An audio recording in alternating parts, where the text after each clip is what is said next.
ക്ഷണിച്ച സ്ഥിതിക്ക് നമ്മളെല്ലാവരും പോകേണ്ടതാണ്. മാത്രമല്ല മെയിനായിട്ട് പോകേണ്ട ആൾ പോകുന്നില്ലല്ലോ. അതല്ലേ ഏറ്റവും വലിയ പ്രശ്നം.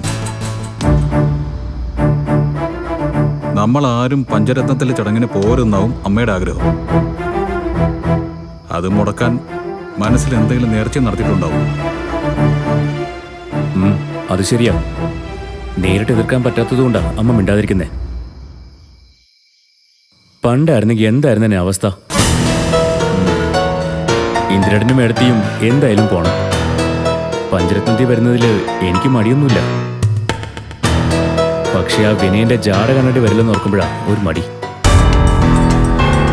സത്യം പറഞ്ഞ എനിക്കും ആ വിനയന്റെ മുന്നിൽ ചെന്ന് ചാടാൻ യാതൊരു താല്പര്യമില്ല ഇന്ദ്രേട്ട. പിന്നെ ഇന്ദ്രേട്ടനും ചേച്ചിയും പറഞ്ഞാൽ ഞാൻ വരാം. വേണ്ട ഇന്ദ്രേട്ട, ഇവരൊക്കെ പറഞ്ഞതുപോലെ വിനയൻ ഒരു പ്രത്യേക ടൈപ്പാ. എന്തെങ്കിലുമൊക്കെ പറഞ്ഞ് മറ്റുള്ളവരെ ഇൻസൾട്ട് ചെയ്യും. എന്തിനാ വെറുതെ? നമ്മൾ മാത്രം പോയാൽ മതി.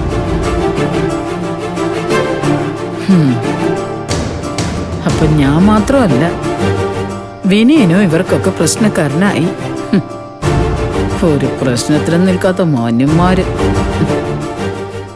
അതുമാത്രല്ല ഇന്ദ്രേട്ട, എല്ലാരും കൂടി ഇവിടുന്ന് പോയാ അമ്മയുടെ കാര്യം ആരും നോക്കും?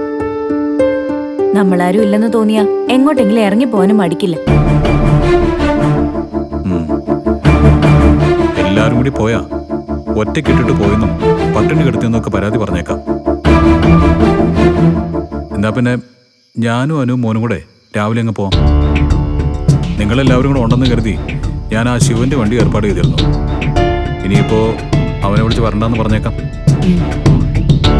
എന്നിട്ട് ഏട്ടനും എടുത്തിയും അത്രയും ദൂരം സ്കൂട്ടർ ഓടിച്ചു പോകാനാണോ? അതൊന്നും കുഴപ്പമില്ല സത്യ, ഞങ്ങൾ പല പ്രാവശ്യം പോയിട്ടുള്ളതല്ലേ.